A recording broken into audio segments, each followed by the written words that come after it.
টাকা দিয়ে সুখ কেনাও যায় না, সুখ কিনতে হয় মন দিয়া। সুখ আসে কলিজা থেকে, সুখ আসে কলিজা থেকে।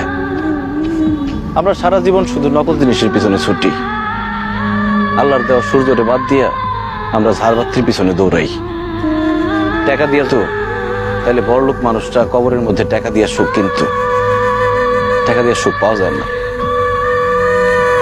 তুমি যদি আমার সাথে থাকতা, আমি হয়তো তোমার টাকা পয়সা, বাড়ি গাড়ি, স্বর্ণ অলংকার কিছুই দিতে পারতাম না, কিন্তু তোমার আমি মাথায় তুলে রাখতাম, পাখির মতো বুকের মধ্যে জড়ায় রাখতাম। সেটা আমি পারি নাই, তুমি আমার সেই সুযোগ দাও নাই। তুমি আমার ছেড়ে চলে যাওয়ার পর কটা রাত যে আমি ঘুমাইতে পারি নাই, সেটা শুধু আমি জানি আর আমার আল্লাহ জানে। আমি কত চেষ্টা করছি, তোমার কত অনুরোধ করছিলাম, তোমার হাতে ধরছি, পায়ে পড়ছি, কিন্তু তুমি আমার সাথে থাকো নাই, আমার সাথে ছলনা করে চলে গেছো।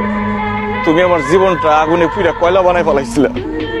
তোমার মতো মেয়েদের জন্য হাজার হাজার ছেলেরা জীবন তো লাশ হয়ে ঘুরে বেড়ায়। আমার আল্লাহ আমারে বাঁচাই দিচ্ছে।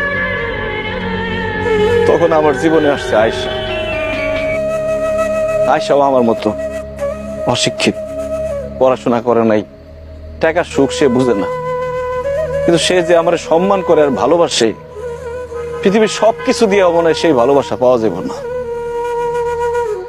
আমি আলহামদুলিল্লাহ ভালো আছি, দোয়া করি তুমিও ভালো থাকো।